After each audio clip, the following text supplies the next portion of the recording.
This conference is Kitt's first PFI annual conference, so please give a warm remote welcome to Kitt Tovar. Kitt? Thank you so much. Yeah, this is my first time at the conference. I had worked a few times at, I think you guys had them farminars, your farm webinars. So I've enjoyed that, but so I might have met some of you through working with practical farmers in the past, but what I'm going to do is share my screen. Let's see here. And I'm going to keep going until anyone tells me that you can't see it or you're having issues. So with that, we'll get started talking about land ownership and legal structures. Just a quick disclaimer before we get started. This isn't legal advice. Actually, the Center for Ag Law, we don't actually have clients. We're part of the Iowa State Extension and part of the Ag Ed department. So we work with a lot of students, farmers, bankers, lawyers, tax professionals, all those sorts of things. I have my email up here in case anyone has questions later. After you think about this, let it marinate for a little bit in your mind. And a lot of the CULT staff is working remote right now still, as you can see. And we have the director of the center, Christine Tidgren. She's an attorney who focuses more on agricultural tax. And then there's also, we have a tax specialist, agricultural tax specialist on staff as well. So we have a lot of people who feel free to reach out if you have any questions at all. But just today, what I want to talk about is really an overview of all the different options you have as you're starting your farm business or as you're continuing it. And I'm sure in a group this size, we may have a very wide variety of areas or how far you are in the planning process. Maybe you're just thinking about starting a business, an agricultural farm business, and haven't done anything yet. Maybe you have you're very developed, have a sophisticated plan. You've worked with a lot of lawyers, tax preparers, things like that. So I'm really hoping to just give an overview of everything that's out there. And really what we'll see as we're going along, I'm going to be talking about the legal side of things, just what options are out there. And as we do that, I want you guys to be thinking more the practical side of things, because when you are working in an agriculture setting, maybe a lot of you are working with your family or close friends, there's a lot of other practical considerations that we have to take into account, like family dynamics, right? If you're worried or thinking about the next generation, does everyone want to farm? Does no one? Is it half your kids do want to be involved in the farming operation? No one does. How do we make things fair and equal? I do a lot of farm succession planning work too. And so I think this topic goes along very well with that. Just thinking about the future down the road. So what is your situation? In a lot of Iowa farming enterprises, right? There's limited land and limited capital. And that's another practical consideration to take into account. But we'll see here that as we go through all these different options, there's really no one perfect thing that everyone should flock to. There's no one perfect business entity. And there's so many different pros and cons to each one. And a lot of people, you can have more than one too. It's not just a one and done thing. I like to think of it more like a buffet where there is a lot of different options and you can take a few different things depending on your specific situation. So just as we do that, we'll talk about a few different things. And again, I'll try to save time at the end for questions. And but if there's anything I can clarify along the way, please let me know. So just to start off an overview, what real property ownership, it's often been compared to having a bundle of sticks, and those bundle of sticks comes with, each one has an individual little right that comes with it. So most of the time we have all these different rights as property owners, but it can be limited by the rights of our neighbors, by the government rights, right? Because there's still property taxes. You don't have completely control over your property generally. But in general, if you just own land outright, you have the right to transfer it. You can sell it, will it to somebody. You get to control it, decide who comes on and off and what goes on in there. You can exclude others, right? We have trespassing laws. But at the same time, everyone has the right to use and quiet enjoyment. And this is the type of phrase you see with nuisance allegations and nuisance lawsuits, that you have the right, excuse me, to enjoy your property, basically. And if you're doing something that's causing a nuisance to your neighbor, your right to control your property might be limited. You also have the right to profit and to destroy anything on your property. So it comes with, depending on the type of ownership you have, you may have all of these, you may have some of these. It can be limited though. There also is a few different ways to own land, right? You can just own it as an individual, as a person owning property. You can own it with someone else through joint ownership, spouses, siblings, something like that. Trust can own land. You can own land as a life tenant through a life estate or a remainderment. And we'll talk about that, how that comes with some limited bundle of sticks. You don't have all the rights when you own it through a life estate. Also, business entities can own land, right? So to start off, talking about first off, individual ownership. This is the most common one. I have the Latin legal jargon here just to, if anyone's interested and you see these words. But the first one, fee simple. That just means you own the land outright for as long as you want. You own it until you either sell it or will it to somebody else until you pass it on. So that is the most common one. That's how most people own land, is just outright like this. Fee simple absolute, that's the absolute. It sounds like, it means just what it sounds like. Just you own it and you don't have a lot of restrictions with that. There are two interesting ones that I wanted to bring up, and these are more used in estate planning, and that's the fee simple determinable and the subject to a condition subsequent. So with fee simple determinable, that means you own it until a predetermined event happens.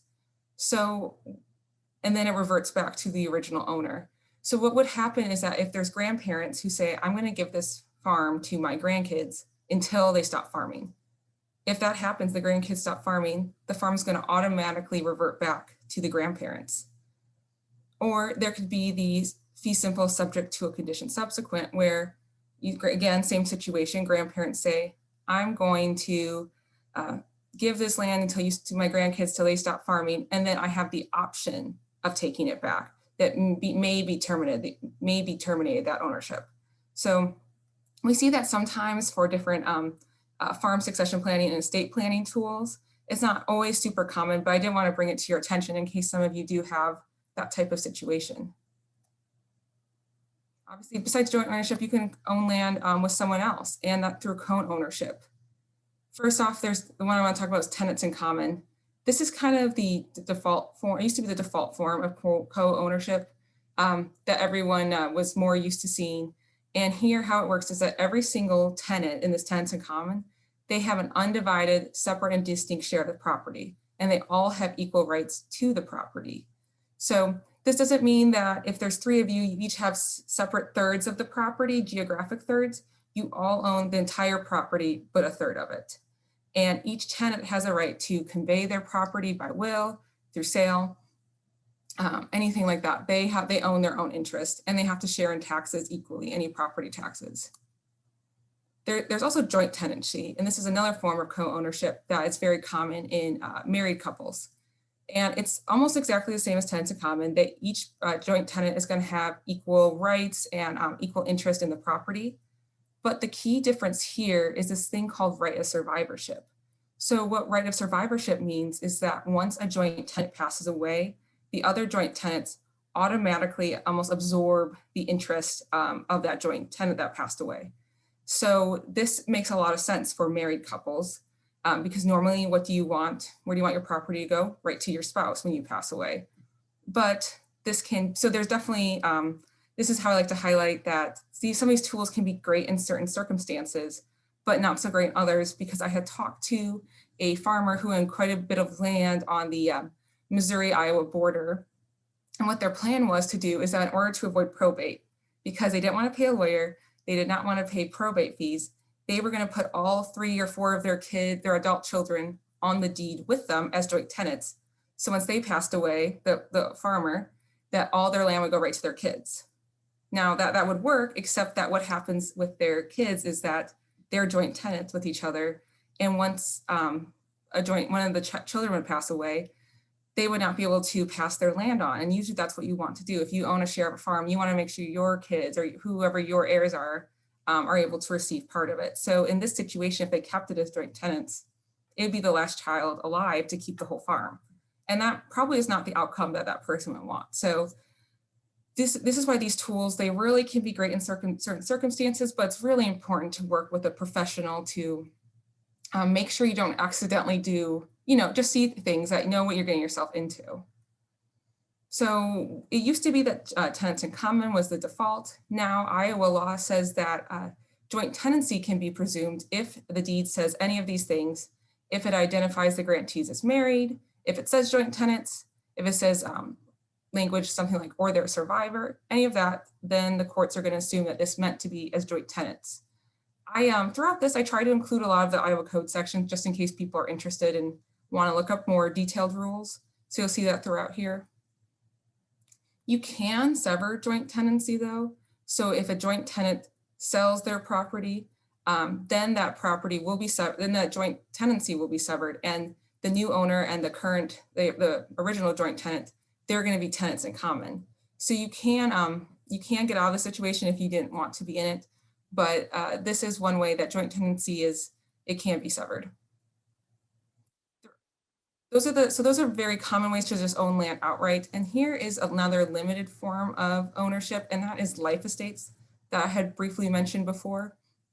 And basically a life estate is created through a will. And what you do is that the will grants the land to someone else, the life tenant, as long as that person's alive. And then the grantor of the land, they get to choose the next person that will have the property. So usually the life tenant has the property. You can have the measuring life is what it's called, be someone else, but usually you get to have it as long as you're alive, then go to someone else. So where we used to see this a lot is decades ago, husbands would, who traditionally do not live as long as their wives, would give a life estate to their wife and then pass it on to the children so that their wife would have a income their entire life until they passed away. That's not as common now, but I have seen in situations where someone has worked with, a couple has worked, really developed their farming enterprise, and the husband had passed away. The wife had remarried in her mid 60s, and she really wanted the farm to stay to her kids, to her and her first husband's children. She wanted to stay at the farm to stay in the family.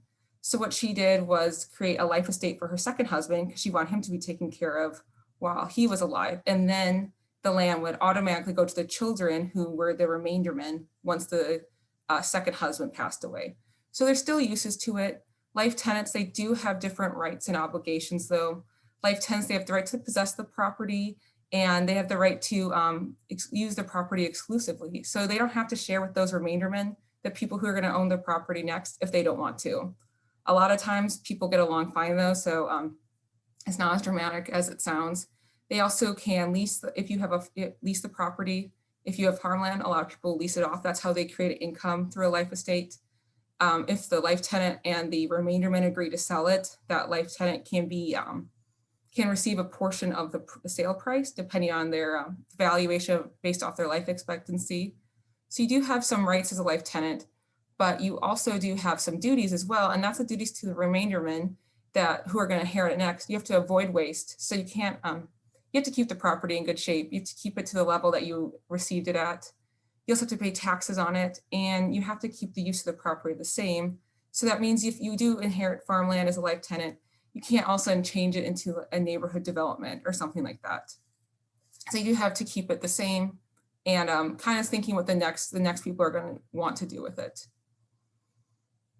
So that is how you can just own land outright. A quick overview. I really want to get into business legal structures though, just because I think that's maybe what a lot of people are going to have questions on, setting up a business. And again, sometimes people will own some land outright and then have their farm operation in one of these structures we'll talk about. So no one size fits all, but why do people form business entities?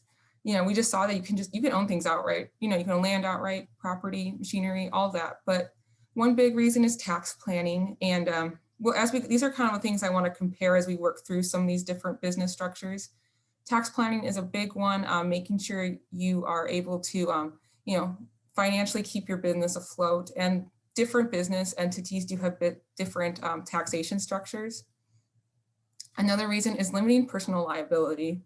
Now, the importance of insurance, of liability insurance, business insurance, that really cannot be understated. We really want to make sure we have insurance, but at the same time, business entities allow us to not open ourselves up into any more needless liability something that your partner may do, your business partner, your employees, anything like that. As your business grows, we don't want to open ourselves up to more liability. We also want to think about working management structure. This is what I want to call it.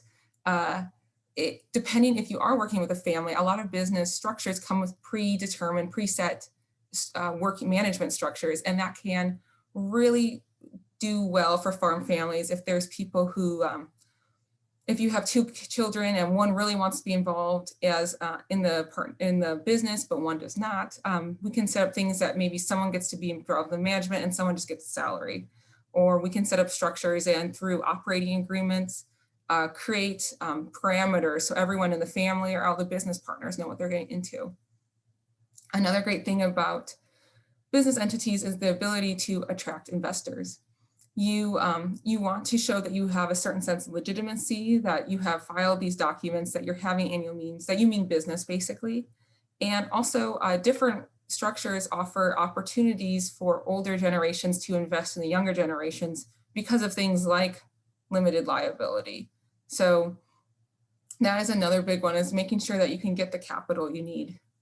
And then these last two, transition planning and estate planning, they're very intertwined, but what the difference is between them is that transition planning is something that takes place while you're alive. So we want to think about more as like a retirement planning. And I know retirement might look different for different people, but we want you want to think about what you want retirement to look like for you, whether you want to be a snowbird and just drive the tractor when you want to, or if you want to be very involved still and until the very end. This is what we want transition planning to be thinking about. And then on the other hand, estate planning, that's what happens when the business owner passes away, that we don't want the business to come to a grinding halt because the one person who has access to the financial records and bank accounts and can sign on behalf of the company has passed away and no one can do anything. We just want to make sure that these things transition seamlessly. So the first one we'll talk about is sole proprietorships. And this is just the default entity for really any type of person who's operating a business. So if you are selling pumpkins on the side of the road, court's gonna consider you a sole proprietor. So it's kind of a fancy word for just meaning operating a business as an individual. But here, how sole proprietorships work is that the owner and the business, they are the same thing. There's no separation here. The owner has all the assets in their own name, and they also have personal liability for any debts their business has. So if they have contracts that go wrong, any judgments against them, that owner is going to be personally liable. How the taxation works for sole proprietorships is just a normal individual 1040. So you just file like ordinary income tax, any profits, any income that you have, and you'll use either a Schedule C for a normal outside of the agriculture industry business, or if you're in the farming industry, a Schedule F. And here, owners, they can represent the business in court if they want to. It's called pro se. It means you represent yourself. That's usually not advised, though. The joke is that the pro se clients make the worst clients because you're normally too close to the situation as you're trying to, figure out a contract dispute or something like that. And also, you just can't be an expert in everything. So if you are specialized in one area, you can't necessarily be a contractual law expert as well. But let's just do an example of sole proprietorships, what this could look like. We'll say we have Farmer Jim here. He's a normal, just ordinary row crop farmer, but he wants to start this new side hustle. He's going to open a vineyard, winery, and this is a passion of his. So to do this, to open up this new business, he has to take out quite a bit of debt through a business loan to get the business up and going.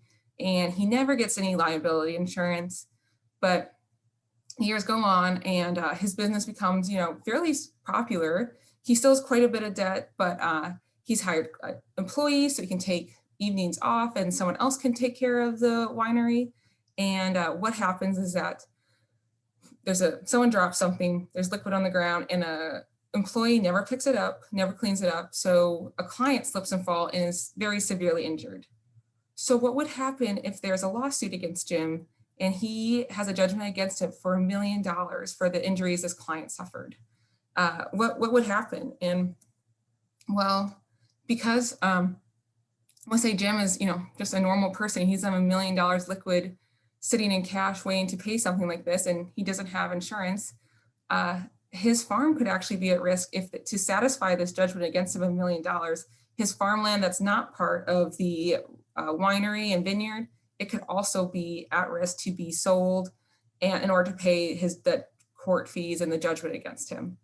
So we really see the importance of insurance with something like this too. We'll move on then to general partnerships. And this is very similar to a sole proprietorship, except the fact is that there is more than one person. There's at least two people who are working together in a business setting trying to make a profit. So you can have, we'll talk about how you could have written partnerships agreement that set out things, but also oral agreements to start a partnership. Those are, the courts will say those are valid as well, that you don't have to have things in writing. It's usually best practice to do that, but you don't have to. And you don't even have to have a verbal agreement. If you're acting like you are in a partnership together, the courts will say that, okay, this is a partnership and there's certain default rules that go with that. And it's not always a bad thing to have these default rules. You won't get left holding the bag necessarily if your partner skips town, but there are these default rules, and you can find a lot of this in Iowa Code Chapter 486. And the first one is, unlike a sole proprietorship, the general partnerships are a distinct entity, legally distinct from the partners. So it is two different things. And each partner, the default rule is that has equal management authority and equal duty to contribute capital, time, energy, all those different things to the partnership. So you can file, there is a little caveat to that. You can have a statement of authority that says which partners can do what, but in general, all partners, they share equally in profits and losses. So we'll see how you can change that. But here's the big one too to think about, is that every partner in a general partnership has unlimited personal liability to any creditors of a partnership. So if anything happens once you're in the partnership and there's judgments against the partnership, or there's debts that come up, anything like that, you could be personally liable for it. And the clock on this only starts ticking, it starts going once you join the partnership. So anything that happens previous to you joining, you're not liable for, but once you're in it, you are liable. So, and here's also another interesting one. The default rule is that partnerships automatically dissolve when a partner passes away or when there's a partnership sale. Partnerships are taxed. They're what's known as pass-through entities. So that just means that the partnership is used partnerships taxed not at the business level, but instead it's taxed at the partner level. So it passes through, right? That's where that phrase comes from. And so each partner is going to receive a K-1 that says that allocates profits and losses, and they're going to file the profits and losses that they receive as ordinary income tax. We can have written partnerships, though, agreements as well, like I said. And you can change some of those default provisions then.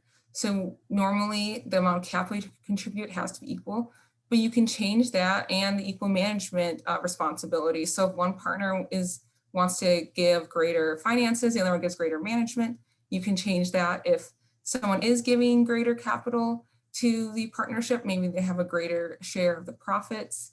You can change all sorts of rights and obligations of the partners and how property is named. And here you can also, I think it's important to see that you can change how the termination and dissolution of a partnership is. You don't have to have it automatically terminate just because a partner passes away.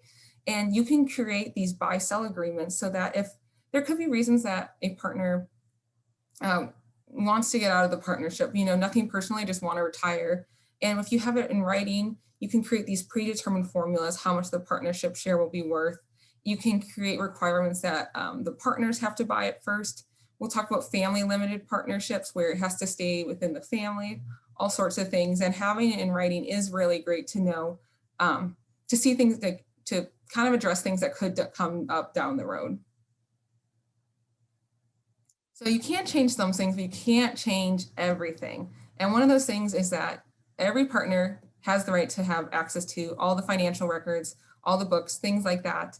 You can't take that away from them. I don't know why anyone would want to give up that right, but that is something that you cannot be waived. You also cannot waive what's known as fiduciary duties to the partnership. And so every partner has this duty of loyalty and duty of care. And that just means that you have to avoid any self-dealing, things like that. You have to do everything in the best interest of the partnership. And so you can't waive those things too. So let's do a general partnership example. And we'll say that we have two siblings, Sarah and Sam. They farm together, share everything, cash rent. And one day, Sarah is driving the siblings' grain truck. She's hauling the corn, and she hits a car, and the passenger is very severely injured. And I know these are kind of like sad, morbid examples, but we hear about these things, right? So what happens is that if there was a judgment against the partnership for what Sarah did, Sam, who was not involved at all in this accident, his personal assets could also be liable for any judgment against the partnership. So if he owns stock, if he has a second home, something like that, that could be liable in order to pay the judgment. So limited partnerships then, we just talked about general partnerships. Limited partners, they're very similar in that there's general partners as we saw before, but there's also limited partners like the name suggests. And so general partners, they have all the same duties and obligations, rights of the general partners that we saw before.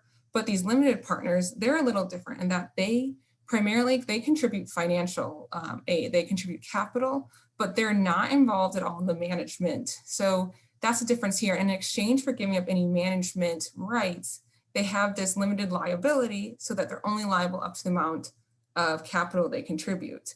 So this is one way that with family limited partnerships and limited partnerships, older generations used to be able to, before the rise of corporations and LLCs, be involved, help the next generation out as limited partners and protect some of their assets they're using in retirement. So limited partnerships, they're pass-through entities, just like those general partnerships where it's not taxed at the business entity level, it's taxed at the partner level. And we'll do another example here and see how people used to be more involved in the upcoming generation. But what if we have Grandpa, he owns farmland and he rents it out to his granddaughter. So we see that Grandpa is owning this land, and because his granddaughter she can't afford to do this on her own. It's expensive to get into farming, right? It's a very high cost business venture. So Grandpa says, well, because you can't do this on your own, let's do this. Let's start a limited partnership, and I will contribute machinery and cost of inputs. I'm gonna be the limited partner and I get a salary, but you're gonna do the work. So Grandpa doesn't have to be involved in the management. He can still be part of, enjoy his retirement, but he gets to help his granddaughter.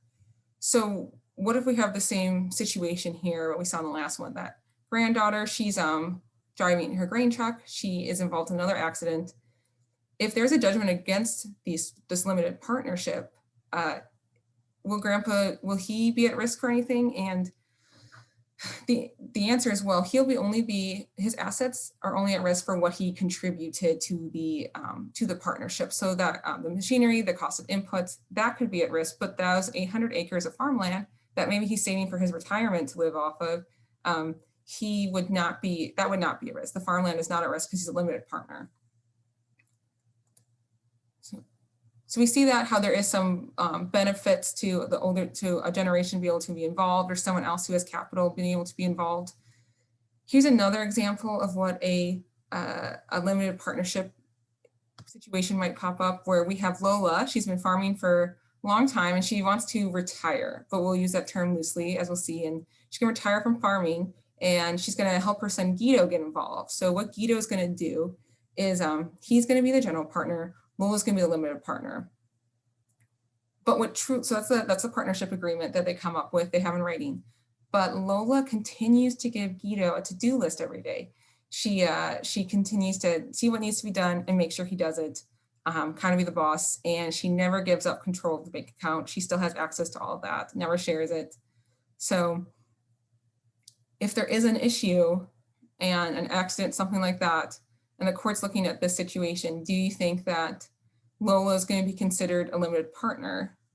And I can't see you guys, but I mean, most of you should be shaking your head. No, she has not been acting like a limited partner. She did contribute capital maybe, but she has not been limiting herself through her actions. So the courts are going to look at truly the conduct of the parties, not just what you filed in your limited partnership agreement. So there's also these things called family limited partnerships. And so they're just like limited partnerships, except that only family members can be a part of it. So they used to be very common in estate planning tools because first off, like we saw with that previous example, older generation could invest in the younger generation, but protect some of their assets. And another reason that is not as common now is trying to reduce the value of your taxable estate for estate tax purposes for the federal estate tax. I think it was just back in 2015, the estate tax the estate tax limit used to be $5 million. So anything over $5 million was taxed, but now that's changed where it's for single people. It is, I think it's $11.5 million and something like 23 million for married couples. So for a lot of farm families, that's not necessarily something they're worried about now, but I won't get too much into it. But basically this, because there's sale restrictions and only family members can buy it, that means that there's the value of the partnership share is lower, right? So there's this marketability discount. There's also minority owner discounts, things like that, that can really lower the market value of your estate. So this again isn't as common anymore, but rules change, laws change, right? We just had the new Tax Cuts and Jobs Act in 2017, and we always should be aware of what's going on with some of these new laws, but here's just an example of how people used to do this to reduce taxable estate, that if parents would set up family limited partnerships and they would start to gift different shares of the partnership to their children. And under the limits, they were not violating any type of gift tax or gift tax rules. But let's say eventually here, children are owning 45% of the limited partnership shares for this $5 million estate. Now, there is a kind of complicated to get the valuation, how it's reduced. You have to talk to a professional appraiser, but there's going to be, because it's a family limited partnership, there's lack of marketability, right? You can only sell within the family. Because this is limited partnership share, there's lack of control discount. The limited partners can't make any management decisions. So you could greatly reduce the estate. So if you were inherited 45% of it, it'd be 2.25 million. But because of some of these discounts, it might be reduced to something a little under 1.6 million. So it's not a huge thing anymore to talk about. People are super concerned at this point, but I did want to bring it up just because some of you might be in that. You have to file a certificate with the Iowa Secretary of State to have a limited partnership. And we'll see things like limited partnerships, corporations, LLCs, anything that provides limited liability. You need to file paperwork with the Secretary of State, because then people can search your name, search the business, and it's supposed to give a warning that you do have limited liability. So corporations, these are obviously a newer business entity, newer creation as well.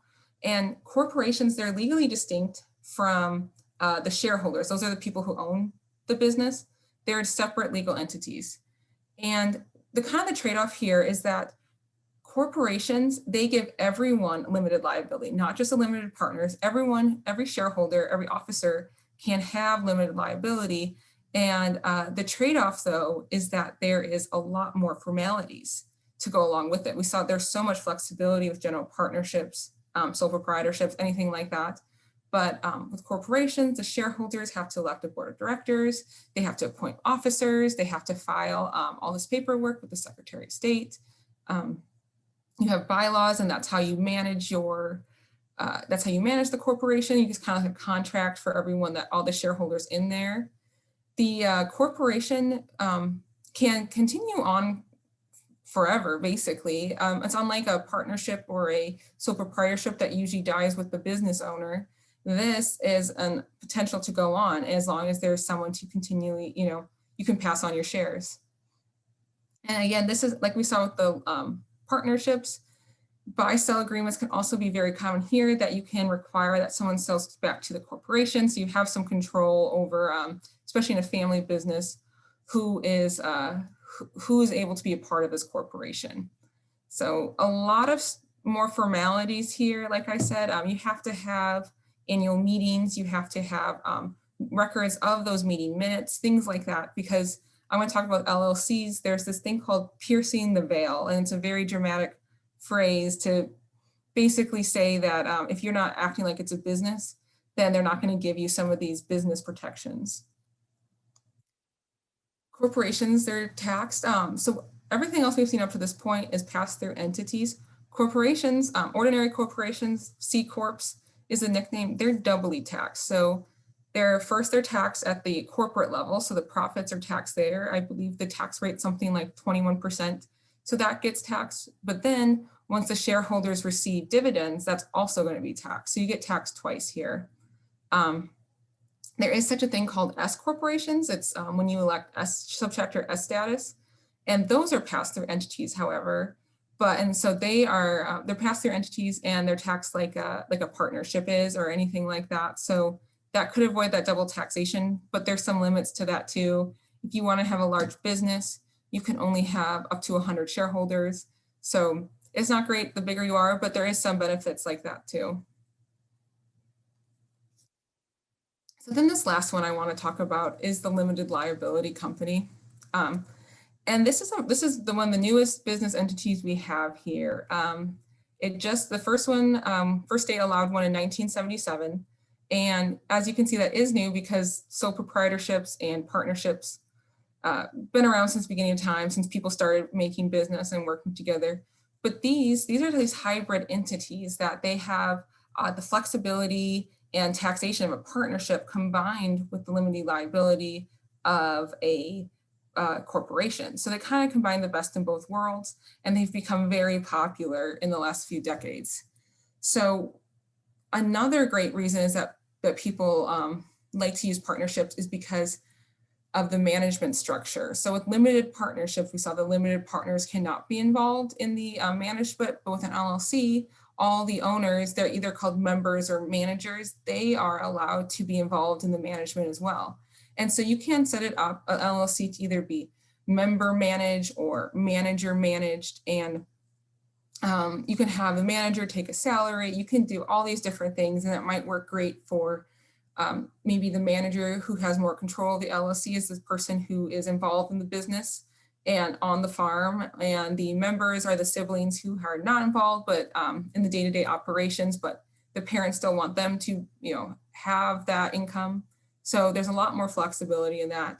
But both the members and the managers, they have this liability protection that they're only liable up for any debts of the LLC up to the amount they contribute. And there is a whole bunch of different types of LLCs. There's family farm LLCs that has to be within the family, things like that, if you ever want to look at those. But yeah, like I said, that the LLC owners, they're only liable for the amount they contributed, unless there is that piercing of the veil, if there's not enough formalities. And LLCs, though, they do have those fewer formalities than a corporation. So they don't have, you still should have operating agreements. You should have yearly meetings, right? Just because that's a more practical thing to do. And you could have piercing the veil if there isn't some of those things, but it's not as required as corporations. So it's that more flexibility that a partnership gives you. And you can also choose your taxation structure. So you can choose to be taxed like a partnership, C Corp, S Corp. It's a lot more flexible like that as well. And if there's only one person in the LLC, that's going to be taxed like a sole proprietorship. So it's a pass-through entity again. So this is what I had brought up earlier, was this piercing of the veil. And this is the caveat for both LLCs and corporations, that you have to keep your personal finances and your business finances separate. You have to show that the business, it is a true operation, right? It's not just like a kind of a sham or some shell operation that you're using to get this liability protection. So courts, there's supposed to be this, they'll say that there's this imaginary corporate veil, and it protects you from any liability that, extra liability that comes in from actions of the corporation, from the LLC, things like that. But if there's fraud, if there's the personal and business finances are not kept separate, things like that, or if there's undercapitalization. So this business was never going to be able to be self-sufficient. There was, it's just a LLC in name, nothing else. Then the courts will pierce the corporate veil, go through it and remove it basically and say, no, you are still liable. Then the owners, the shareholders, whoever it is, we're not going to give you this liability protection if you didn't treat it like a business. So you can find the Iowa codes, chapter 489, that talks about this. LLCs in Iowa only began in 1992, so they're new here, and so that's why a lot of, if you have traditional family farm partnerships, that might be more common still. You, again, this is another thing, because you do have liability protection, you have to file a form with the Secretary of State. There's naming rules. You have to usually have LLC in the name. For corporations, you have to have something like Inc., Corporated, Corp, just so it shows, again, it gives people an awareness that you are operating as a limited liability, with limited liability.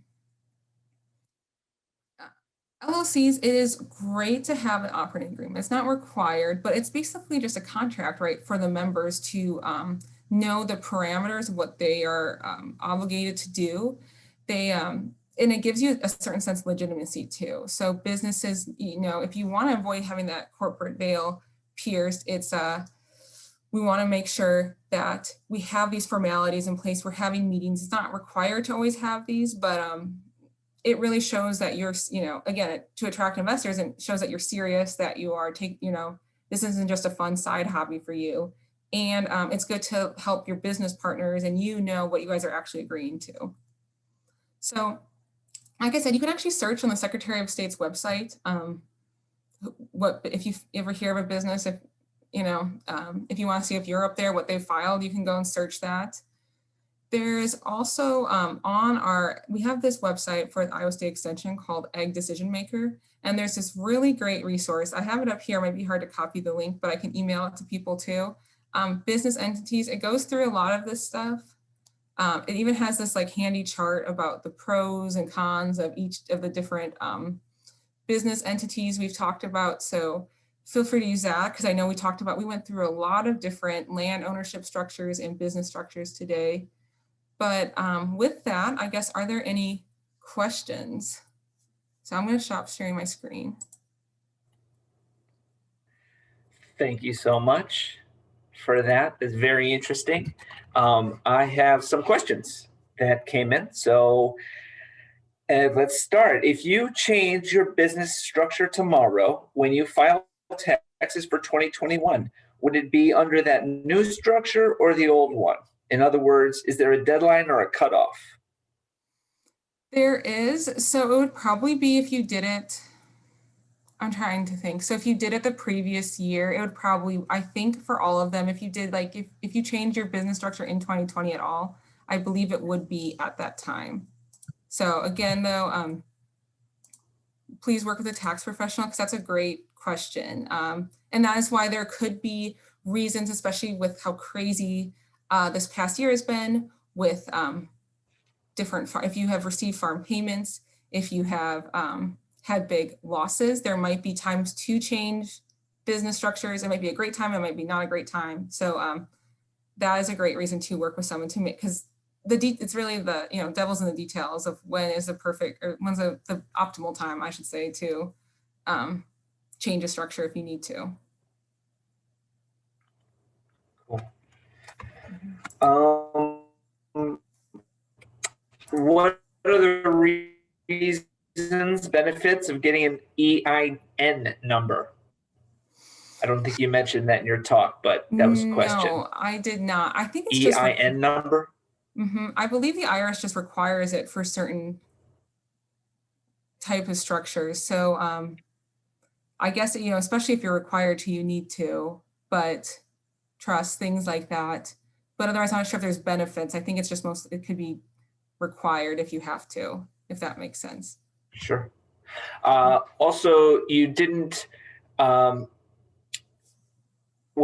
okay, so a follow up to the first question. So if somebody can't afford to hire a tax professional, do you know of any resources for filing your own taxes, maybe specific to a farm business? And I guess, so definitely on our, we plug for Iowa State Extension, we have a lot of resources there that you can definitely check out on Egg Decision Maker. And I guess it's like a loose term of, can you afford it? I think sometimes like people say, insurance, like liability insurance, you can't afford it. And I would look, it depends how complex your situation is. Maybe if you're more, a simple one and you have a good background in it anyways, you could maybe do something. But other than that, I would, if you could save so much money and trouble and headache down the road, especially like, this is a little different situation than tax preparation, but with wills and trusts, right? That is something that people don't want to pay for because it can be expensive, especially if you have a large estate. But I think of it like an insurance policy that goes a lot down the road. But again, I would look at Iowa State Egg Decision Makers website, or I think sometimes what you pay is what you get too. And certain newer people, especially agricultural tax is incredibly complicated compared to a normal W-2 wage earner, right? Like, so it's great to I guess that's just think about it. Otherwise, please check out our website because we do have stuff. We don't necessarily have form. We don't help people with taxes, but that could be one resource to think about too. So. Does it cost a lot more to file as a partnership in an LLC than an LLC structure? I think they both are about $100. I want to say on the Secretary website, maybe one's 50 and one's 100. And okay. I don't think there's a big difference, except, obviously the one thing is that most partnerships and LLCs, they're incredibly similar, except for the liability protection. So you just got to really make sure it is an actual, your finances are different. So, but they're, we talked about, they're very similar structures. So you actually didn't mention co-ops. And so I'm wondering if you have any resources for co-ops. So co-op like taxation and things. Yeah. I know. We might have things on our website as well. I have not personally done a lot of work with co-ops taxation wise or anything like that. So if you do have certain questions, whoever wrote that, feel free to email me and I can definitely do research for you or see if we have things on our website. I just personally haven't worked with that, so I apologize. So, and then also you didn't mention LLLP. Are they the same category as LLC? So like limited liability partnerships and like, so those are, I wonder if that's what the question is about. Yeah. That is, so those are very similar to LLCs and limited partnerships, right? I think the main difference is that in Iowa and most state laws, it's limited to people who are like, I think the phrase is professional organizations, so like accountants, lawyers, things like that. So they're basically in LLC, but a little bit more flexibility. So I think it's the type of occupation you have lets you do it. So they don't come up as frequently in our work in the agricultural setting. But yes, they're basically like an LLC for accountants or something like that. And everyone gets, all the partners get limited liability protection. So they're more like an LLC, right? Gotcha. What kind of meeting agenda items should an LLC have to legitimize their status as an LLC? That is a good question. So, because I don't think the Iowa Code says anything specifically about what has to be included in meeting minutes. But if you have an operating agreement, maybe you put that in, how often you have to have a meeting, who has to be there, how many people, what has to be talked about, things like that. So if your bylaws set out what you have to have or your operating agreement, then you do that, I think that would add like that layer of legitimacy more than, because I really don't think that there's any specific meeting topics you have to cover, but sometimes there's notice how much notice you give to people, for that median's coming up, something like that might be an issue. So that, I guess if you just, especially if you have this operating agreement and you are following it, I think that gives that, that could really help you and avoiding piercing that veil. So. Mm. Mm-hmm. Okay, so you mentioned the piercing the veil, and I had a question of like, how often does that happen with LLCs that are sort of under investigation? Like for every LLC that gets taken to court, how often does that happen? Yeah, because I've seen a few cases in the last like 3 years that I've worked at Cult that has happened. But it only happens when the LLC can't pay their debts, right? So if like there was this case of a contractor who had an LLC, but he signed everything as his own name. He didn't really use the LLC. He just filed one time, I think, gave that fee, and never did anything else with it. And when the people were going after to collect what they were owed because he was breaking contracts, then that comes up. So I think that is the difference in that it doesn't happen a lot, but I think it only happens to people too who are having financial issues. So it's kind of like when it rains, it pours type of thing. So I don't think I haven't seen it a lot, and but it's just a kind of a warning sign. So people can't just, it sounds great. You just pay $100 and never have to worry about liability, but it's not quite like that. You want to have separate accounts, stuff like that. So the good news is I don't think it's very common. Okay. Mm-hmm. So if you're a well-funded fraudster, you the corporate veil won't be pierced. Yes, As long as you can. Well, I would hope if there's fraud though too, if you're that was one of the things that I'm trying to think of if I've ever seen anything like that. If you're like tricking people, it's almost like a justice thing that they don't want you to get away with. I don't know. I feel like maybe I saw one case like that in law school. If you were defrauding people, that is what I think is not very common is Right. is that, right. But luckily I think that's a good thing. So that's more of like a justice. You can't use this to have some type of Bernie Madoff scheme and not be personally liable. So that's a good question. That would be a difference too, but hopefully we don't run into that. So. Do you have an idea about the most popular legal structures for Iowa farms? I would guess, and again, my position's a little different because I don't actually help people create any type of entity, but just from talking to people, I would say a lot of people still do have partnerships with like general partnerships or limited partnerships just because, or in the family limited partnerships, because that was so common. And a lot of farm families have been farming for more, we haven't been able to have LLCs until the 1990s. So I think partnerships are common in that sense, is that it's just they've been around longer, but LLCs do seem to be very popular as well because as they're up and coming, but different, a lot of people have more than one, and this is where, especially if a large operation, it's a little complicated. You can like self-rent to yourself. Like you can own, like sometimes grandparents just own land outright and then in their name, joint ownership, and then they rent it to the LLC because there's reasons to not put land in like a corporation. So people have so many different things. I think that LLC is becoming the most popular, but I don't think that means that the other ones are irrelevant. So. Okay. Mm-hmm. Somebody asked here, so we have about a few minutes left. And if anyone does have more questions, type them in there. We'll see what we can get to. But for a multiple member and managed LLC, when filing taxes as a partnership, would each member file a Schedule F?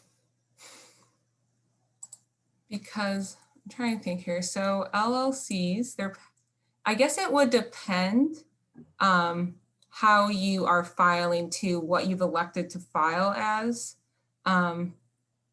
Because if you've elected to file like as an S Corp and a C Corp, that would be completely different. And so, but if you want to be, I don't think I'm not quite sure on that, to be honest with you. I don't want to say the wrong thing. I have an idea, but I don't want to say it wrong. So that person can email me too, and we can talk about it. So I don't want to answer off the top of my head. So, Sure. so again, that's not a great answer. It depends on what your status is, but that person, please, yeah, email me and we can talk about that more. Great. So would using a personal Venmo account for business transactions to transfer funds electronically be considered piercing the veil? That is a good question. Because that has not come up in some of these recent things I've seen. I think it would, if so, you're using a personal bank account and that Venmo is connected to your personal bank account, and you're using that. I think there has to be a lot of things though. That has to be going on that really shows that the business and the person are not distinct. If there's like just one small thing that's going on, like it's just for one transaction you sent some $20 to someone, I don't think that's enough. It's not like an instant thing. It has to be a overall like kind of buildup of evidence that shows that you are not using the business or you are using the business just like it's just like you're just using it as your personal account. So one transaction with a Venmo from your personal bank account, probably not, but repeatedly, and if that's how you do that could be an issue. If that's like how you operate, if you're selling, if you ever buy someone, I work with someone who in my personal life that, I always, whenever I want to buy, like honey, you can just sell them. You can go through Venmo. And so if it was theoretically their personal bank account, nothing's different, that probably would not be an LLC. But if it's just a one-time thing, I wouldn't be as worried. So. Okay. Mm-hmm. Okay.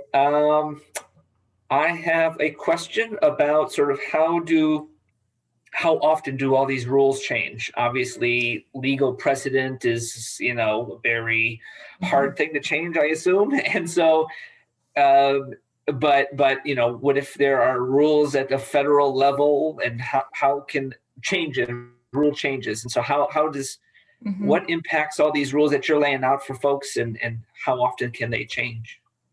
That is a very good question, because so the law is very slow, like court-made law, the common law we saw with like partnerships and things, that's very slow to change. But federal law, state law, that can change in one session, right?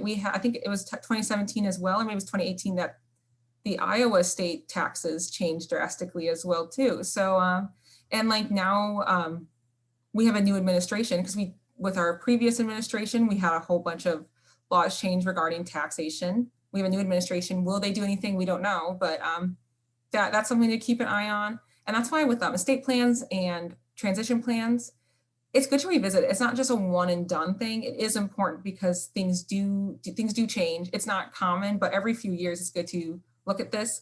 Every year when you do your taxes, to double check and see what has changed. What do I need to be aware of this year?